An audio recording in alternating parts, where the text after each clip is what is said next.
Rain hits the polished glass of a black SUV as it crawls through the choking traffic of Lekki, Lagos. A chipped blue wooden boat bobs in a gutter, slapped by water and oil, its paint flaking like old promises. Inside the car, Olumide Adeyemi feels the base of his phone buzz against his thigh and thinks of a meeting that will decide a village's fate, not yet seeing the small shape under the streetlight. He hears the generator down the road, a steady, hungry thrum, and then a child's thin voice cutting through the noise, singing in a language the city seems to forget. The driver brakes hard. A woman in a faded wrapper darts across the road, a child balanced in her lap, a wooden cane buckling under a small weight. Olumide has a choice wired into his skin. Speed on into the safety of the compound where deals live, or step out into the rain where people live. He opens the door before the decision cools, heart jarring, gown of money creaking as he moves toward them. The woman kneels on the wet curb. Her name is Amina. Her hands are rough with work, her hair tied under a scarf the color of dust. The child in her arms has a head that tilts and eyes that track slow like a boat against current. His name is Obina, but everyone calls him Obi. He is small and twisted in the way disease makes a map of a body, and he clings to the chipped blue boat like it is a compass. Amina hums a lullaby, and the sound is a kitchen warm inside a dark house, as familiar as a pan's ring.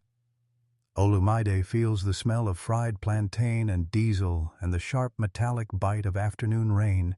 He kneels before them on soaked concrete, the knees of his tailor-cut trousers pressing cold, and his hand finds Obi's temple the way someone might find a fragile fruit.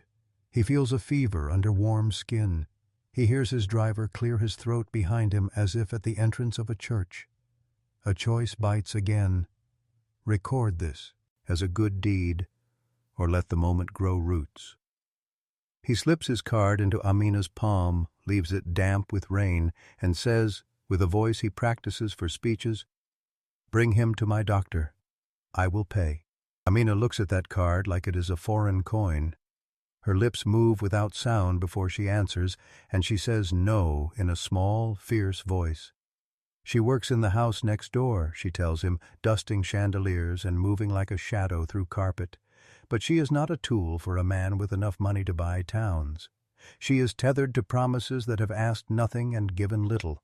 The landlord's rent, the cousin's medicine, a mother's failing breath. She refuses the card, and Obi trembles like a boat about to sink. Olumide can feel a presence behind the refusal, a country-old distrust of men who hand out help with one palm and expect something else back. He stays on the wet curb until Amina's hands unclench and she lets him take Obi to the car. The moment is small, a rain-blurred exchange with a cracked boat between them, but the city watches in small pinprick lights. At the mansion in Lekki, the marble smells like cold money, and Olumide's staff move through halls with the smooth choreography of people who keep big things from being noisy. He places Obi on a couch that looks like it belongs in a hotel for kings, and the silence behind the glass is thick with the hiss of the air conditioner. Amina stands at the doorway like a warden between two countries, her own life and the life she has just let the billionaire touch. Dr. Neka is a sharp woman with a voice that knows the id of bones. She takes Obi's pulse and studies his eyes with a light that feels like a searchlight on a shipwreck. Tests follow with the rhythm of a small tribunal, blood drawn in bowls, the click of machines, the smell of alcohol. They find spare things, malnutrition, infections that hide like bad wet, her, and a condition that seems to crease over time, making limbs slender and lists the way a ship lists when taking on water. Olumide calls in favors like a man calling in chits from other kings.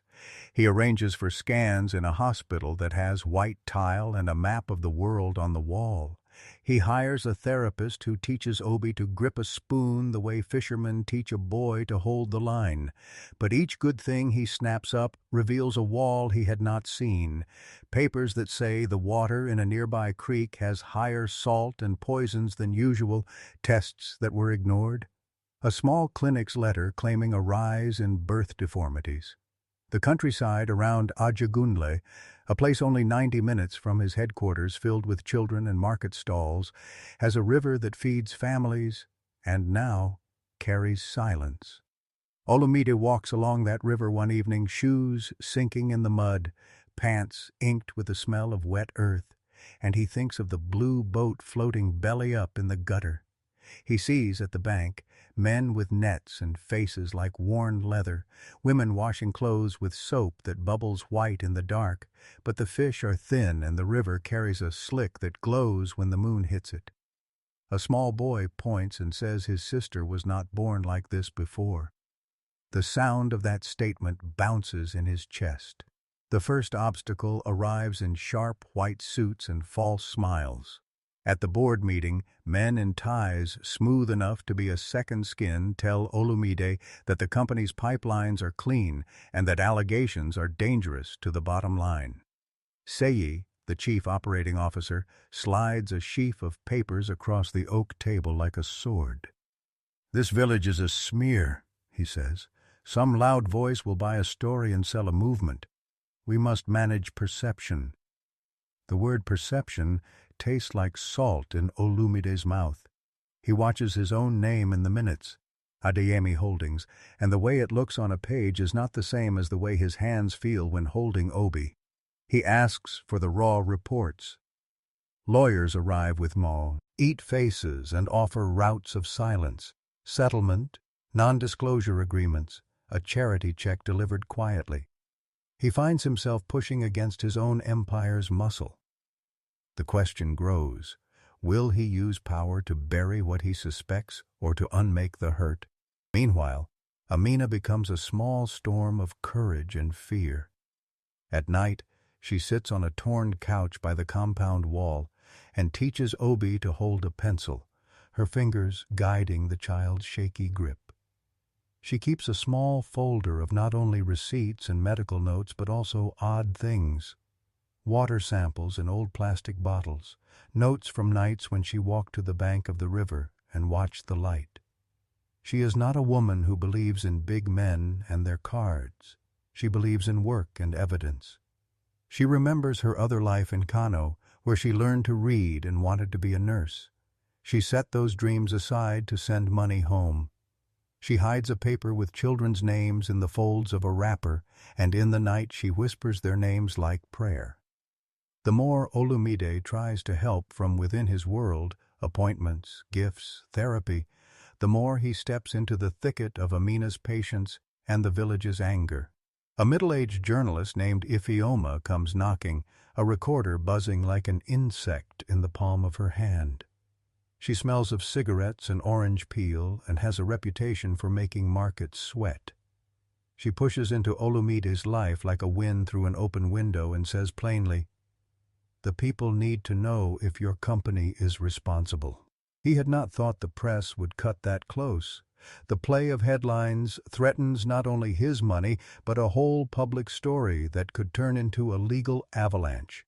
Another obstacle is the law itself, slow and hungry, a net of papers and signatures. The clinic wants full payment. The landowner wants rent. The good choices Olumide makes create legal ripples. Every check he writes key, on be read as confession or compassion. At the story's midpoint, the ground under Olumide shifts. He finds by accident a photograph tucked inside an old ledger in a back office. The photo shows a pipeline marker near the river in Ajagunle with a logo that has his company's initials. It is dated 5 years before he bought the company. The date sits like a tooth in his tongue. He can feel the ache. The ledger also contains an employee name, Lodi, who did field tests and wrote of anomalies. Someone had flagged it and filed it away. He calls Lodi, and the man, with hands the map of someone who has been at machines too long, tells a story in a voice that mars the silence. Chemicals used in a factory upstream were mixed into waste and dumped because the company cut corners to save money. Lady's face collapses into a kind of apology, a confession stitched from bone. "We used to be proud," he says. "Then we were told to move faster. Then we were told money was better than time." The photographic evidence flips the story for Olumide. It is not merely a charity case, but a ledger of harm. The choice to help becomes a choice of atonement. Olumide's change is not dramatic at first, it starts as a tremor. He begins meeting the villagers, not the politicians. He sits on cracked stools in a compound where the scent of cassava cooks in an open pot, and he listens, which is dangerous for a man used to being the one who speaks. Amina watches him through a screen of work and surprise. At times she cannot look at him when he brings new doctors, and at others she watches the shine in his shoes as if measuring a debt to the future. She is suspicious that his kindness might be a curtain. The new obstacle is Amina's distrust, a moral steeple he must climb to stand where she trusts him, not because of money, but because he does the right thing in a way that can be seen. He fails often, signing papers without reading them, leaving decisions to lawyers believing in his own polite phrases instead of hard public action. The city grows louder. The governor asks for statements. A street protest begins, small at first, neighbors with placards painted in hurried letters. Justice becomes a word carried like a crate up steps at the court. A television station runs a segment with footage of children with crooked limbs and river water filmed like oil. Sayi and the board counsel for a quiet settlement, but the protests demand more. Olumide finds himself at a crossroads. Buy silence and keep the empire intact, or expose the truth and risk everything.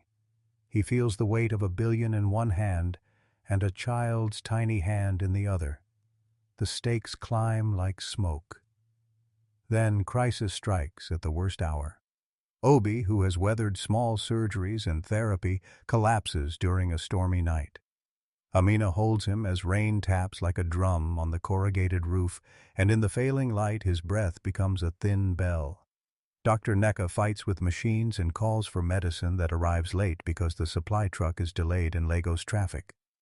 Olumide is at a board dinner eating a meal that tastes like paperwork. The nurse calls him. The name of the patient is a rope around his neck.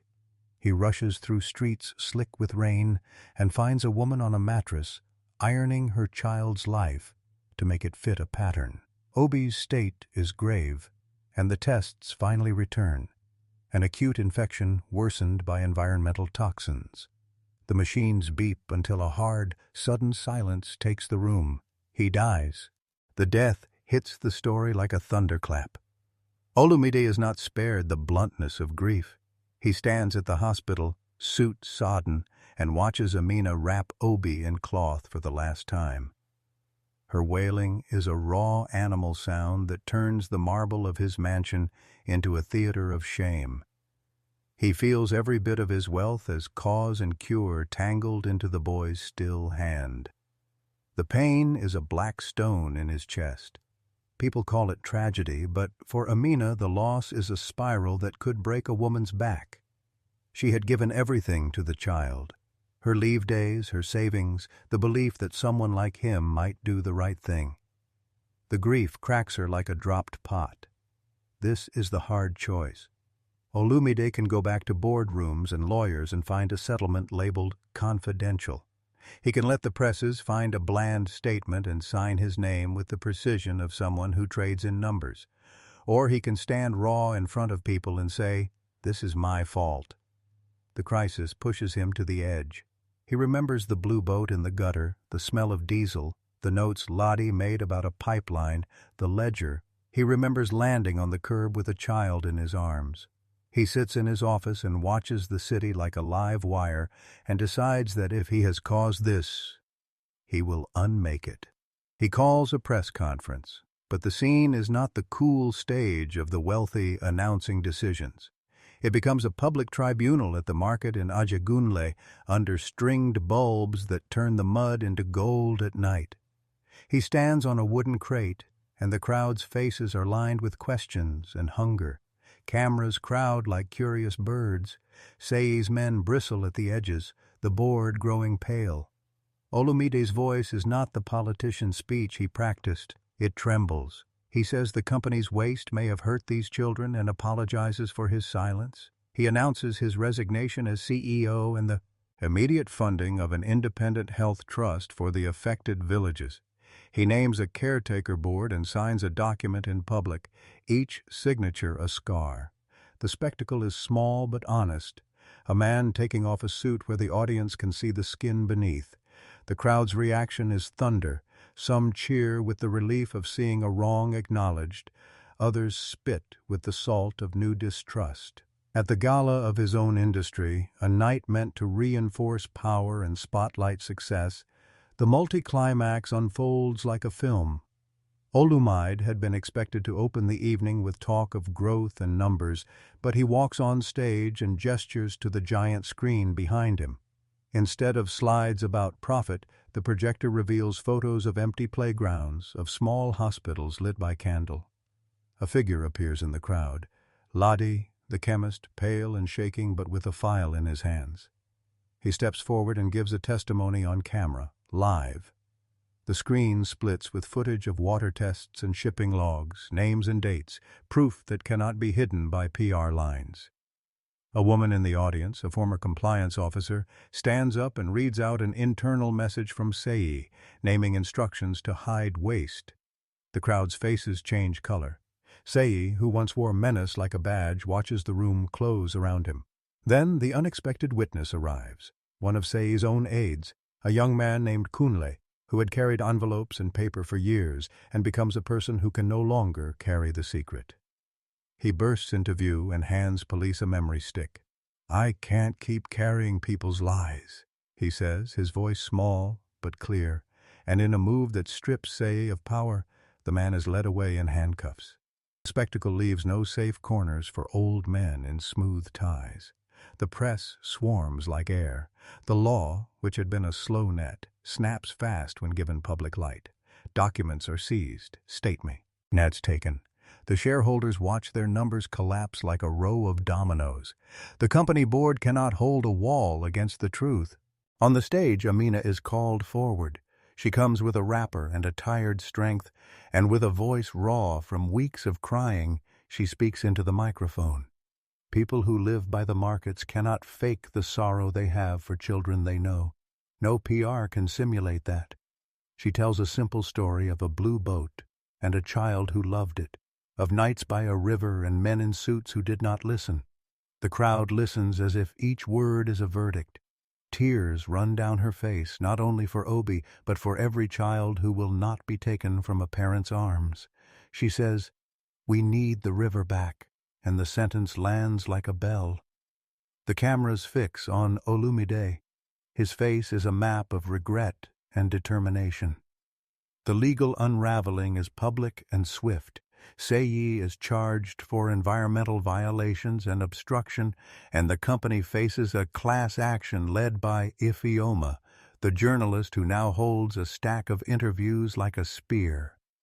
The spectacle strips the antagonist of power in the bright lights of the city, and the people who had hidden behind corporate processes cannot hide any longer. Protesters clap and cry and sing. The market smell mixes with the pure smell of rain as police deliver papers to men who used to be unapproachable. The court moves with a strange speed when the world watches. Settlements and penalties are announced, and more importantly, the company is forced to fund medical treatment and clean the river under an independent trust. Olumide, who had been a man with safe rooms, chooses not to be content with signing checks. He moves to dismantle the company structure that allowed secrecy. He gives up being CEO. He takes off his tailored jacket and throws it over a child's shoulders on the stage in a gesture that looks like humility. Now the story starts knitting itself into change. A new foundation is formed with Amina as one of the board's community representatives, a role that elevates her voice into law. She sits at a table in a small office that smells faintly of boiled coffee and stationery, and says words like policy and outreach, as if she has always been familiar with them. She learns to read budgets and to speak at meetings where her voice is scanned and recorded. Olumide works with the trust not as a man guarding a castle, but as someone who sweeps floors when necessary, who sits at community meetings and listens to mothers with elbows on the table. His life becomes less about borders and more about repair. He sits in clinics and holds children and learns to speak without the old reserve.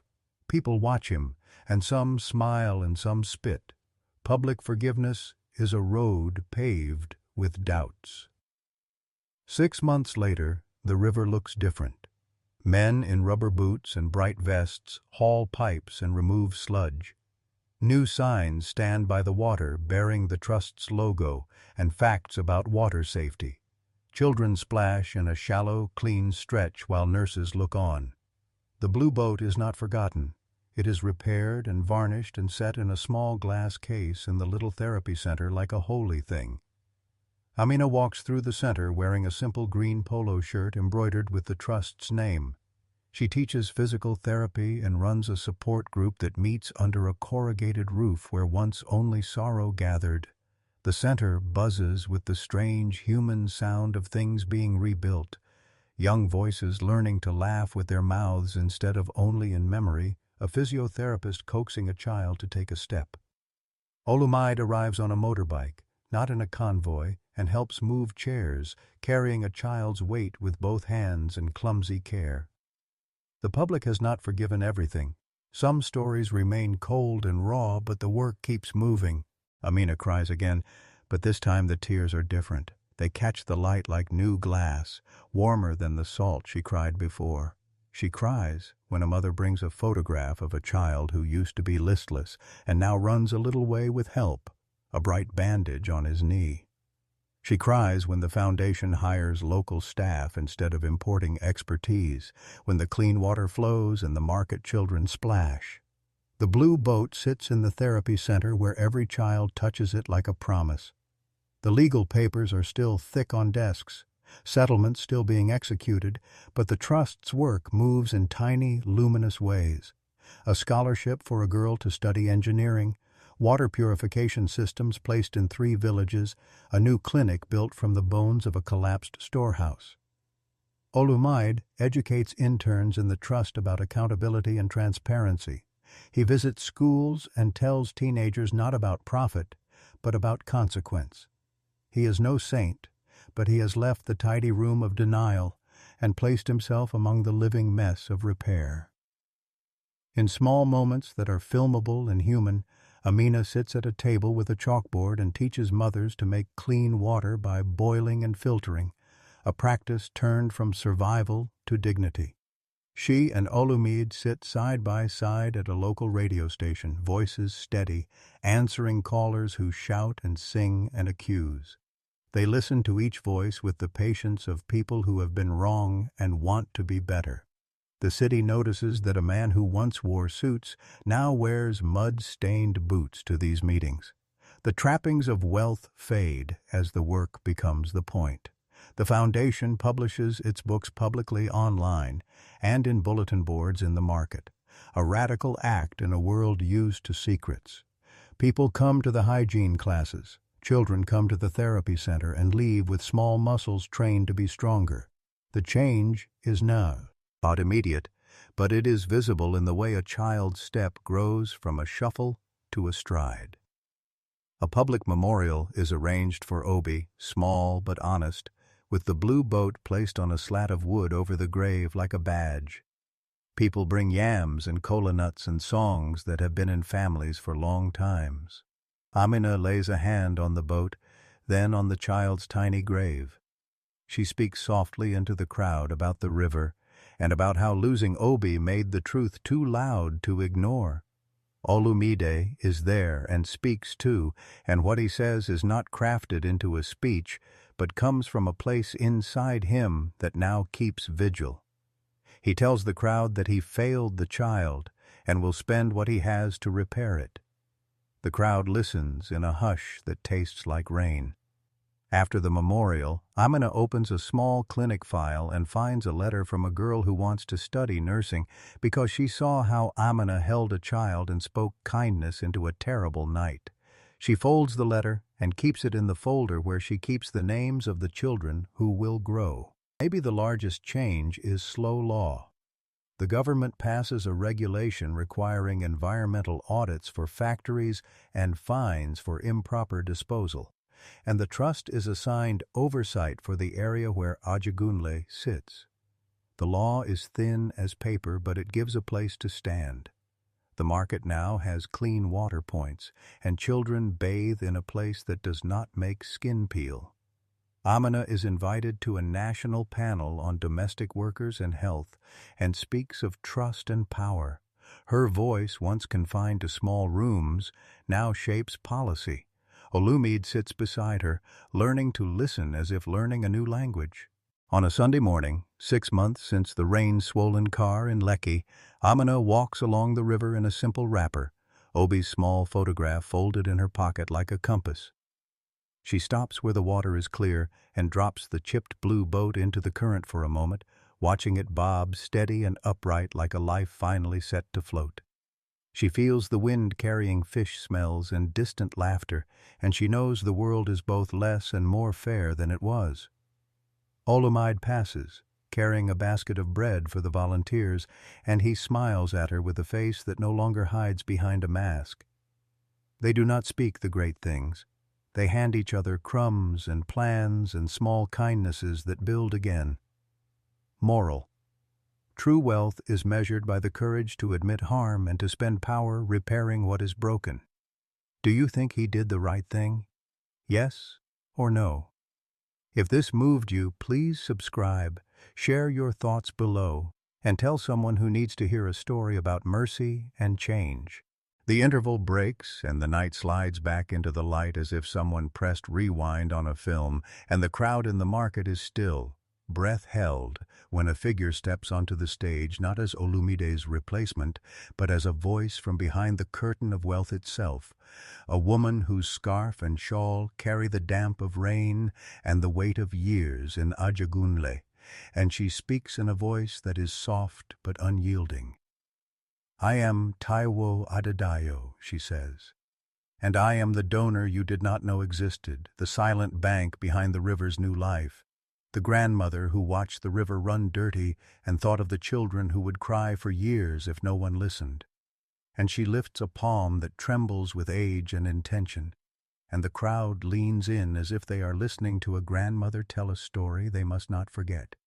And Olumide, standing at the edge of the podium, feels the old ache of being seen in the glow of 1,000 cameras, yet also the tremor of a new beginning. Because this is not a mere revelation, but a reversal.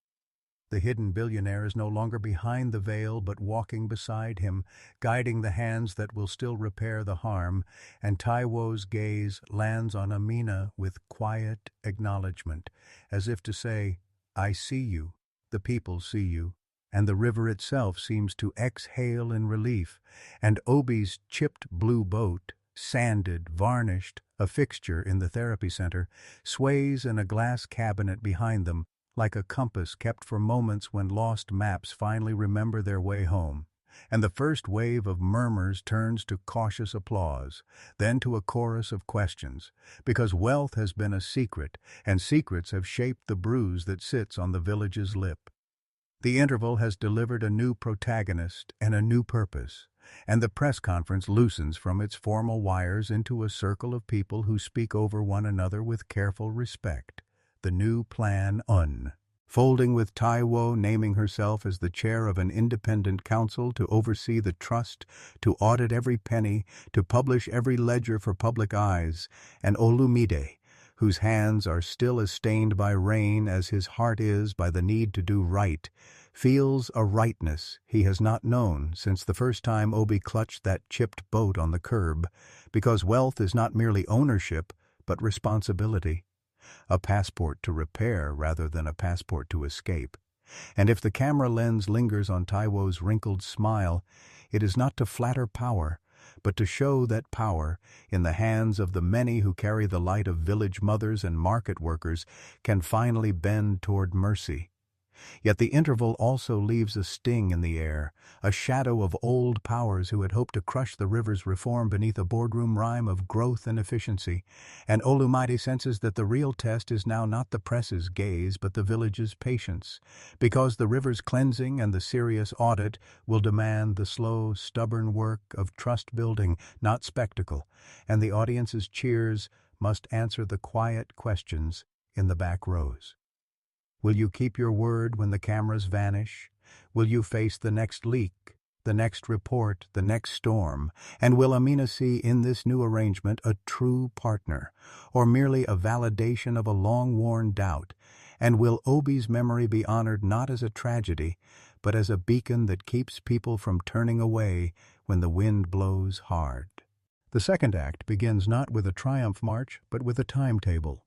Taiwo announces a 6-month window to complete a full environmental audit, to set up the Independent Health Fund with transparent grant-making, to publish the river's baseline data on the Trust's website, and to host monthly community meetings at the new clinic, where the blue boat sits on a pedestal like a relic that has learned to float again, and the job of the audience shifts from listening to watching. Watch the village, watch the company, watch the law in action, because this is a film in which power moves through a crowd rather than a single hand, and the crowd's eyes are the barometers of moral weather. They move to the therapy center, where the room now smells of antiseptic and boiled water rather than diesel and fear, where a nurse who once whispered over Obi's chart now speaks aloud about prevention, about clean water and nutrition, about a village that learns to count not only the dead but the living, and Amina, who has learned to read budgets and speak to boards with the same calm she used to dust chandeliers, stands at Taiwo's side, guiding questions toward accountability rather than blame, and their dialogue is simple and stubborn. How will we measure hope? How will we prove it is working? The children who once pressed their faces to the glass to watch a boat drift by now press their hands into the soil to plant mangrove saplings, and the market mother who once watched from the doorway of a dusty shop now hosts a workshop on water purification, her notebook filling with recipes and diagrams. And Olumide returns to the stage not to command, but to learn, to ask the community for stories of daily bravery, to collect the small truths that fill the ledger between the big numbers, and the intervals creep forward with the soft step of a patrol that never leaves the river's side, and yet a new tiki, ancient threads through the air. The fear that this rebirth could falter if a future storm reveals another secret, another backlog of waste, another delay in the supply chain, and the need to stay vigilant against those who will cut corners again if their profits are at stake. So the episodes of drama braid with acts of repair, and the audience sees at last that mercy is not a single act, but a practice of many small acts done in sequence, each one building a bridge from ash to possibility. Around the midpoint, the twist lands with the weight of a drumbeat in the heart of a market square. A hidden stash of old test records surfaces, not from the river's edge, but from a chilly room in a forgotten warehouse. A file that Lottie once kept, a memory of anomalies he flagged and then saw go quiet. The kind of page that could ruin a career and hollow out a fortune. And as Taiwo and Olumide review the documents, a name keeps echoing, Lady's name, paired with dates that contradict the company's clean narrative, and a second shock arrives when Kunle, the quiet aide with a boyish capacity for fearlessness, appears with a mobile drive bearing the same ledger's image, and he says, in a voice that does not tremble yet sounds as if it has learned to endure, "I cannot carry this lie any longer." The crowd hushes as the memory stick is passed to the police, and the room shifts from a celebration to a courtroom in miniature, a village square that acts as a jury, Sei's smooth tongue slipping on new ice as Efioma's camera follows every tremor in Olumide's face, and the mid-arc pivot reveals the core truth. The company's old footprints were never erased. They were masked, and the hidden owner who funded the initial cleaner projects may have been a benevolent figure all along. But their generosity was wrapped in a shroud of secrecy because the poor villagers had learned to fear sudden floods of wealth that could wash away accountability. And the revelation hits Amina with a mixture of vindication and caution, because if the donor is seen as a saint, then the village may forgive too quickly. And forgiveness without accountability is a dangerous medicine that tastes sweet at first and leaves a bitter aftertaste when it must be administered again. So she demands a public audit, a public ledger, and a public story that includes every name, every date, every test, every nurse who risked their job to report a sore truth, and Olumide agrees in a voice that has learned to balance responsibility and humility, while Taiwo surveys the crowd with the eyes of someone who knows how to steer a ship through reefs because she has navigated storms before, and she speaks to the people not as a savior, but as an equal partner in a long voyage toward justice, a voyage that will not end when Obi's name is remembered, but when every child in Ajagunle can run to the river and know the water will not hurt them, and the interval has become a banner, a flag that says, "No one is free while any child suffers." By the end of the paragraph, the threads begin to knit toward a new, steadier horizon. The court documents, the public audits, and the community meetings translate into tangible steps. The river's steel-gray glare begins to soften as the riverbed is dredged and the banks replanted with trees that drink the waste and spit out life. A scholarship fund for nursing and environmental science is funded with real money and real oversight. The clinic's beds multiply, and a new mobile clinic rolls out to villages that once watched from the rim of the market and never believed their hills could matter to a boardroom. The blue boat, repaired and loved, rests now not as a talisman of loss, but as a symbol of promise, a totem that children press their palms against when they want courage to take their first step. And Olumide, who once walked with the narrow pride of a man who believed his wealth could cure everything, learns to walk with the broad pride of a man who admits he was wrong and keeps walking anyway, because progress is a chorus, not a solo. And he wants to hear every voice in the chorus, including Amina's, which has grown from a whisper in a doorway to a chorus in a town hall. And the last beat of the paragraph lands on a Sunday morning when Amina stands by the river with Taiwo and Olumide in the crowd and says with her own clear voice that sometimes breaks but never lies, that wealth is a tool to be used to lift the living, not to hold the dying, that mercy is not a moment but a movement, and that the true measure of change is not the news cameras, but the children who laugh again, the mothers who sleep with less fear, and the old boat that now glides through a calm current toward a future where justice, at last, no longer hides behind a velvet curtain, but stands in the open, breathing with the people who built it. And the interval ends not with a closing credit, but with the image of Obi's blue boat gliding under a bridge of light, the river clean, the clinic humming, and the knowledge that the world might still fight back. But today they have shown that mercy, paired with courage and transparency, can outlast fear. And as the screen fades to the next scene, the question remains not whether Olumide did the right thing, but how they will keep doing it, day after day, until the next moment when a child's breath steadies and a river learns to forgive.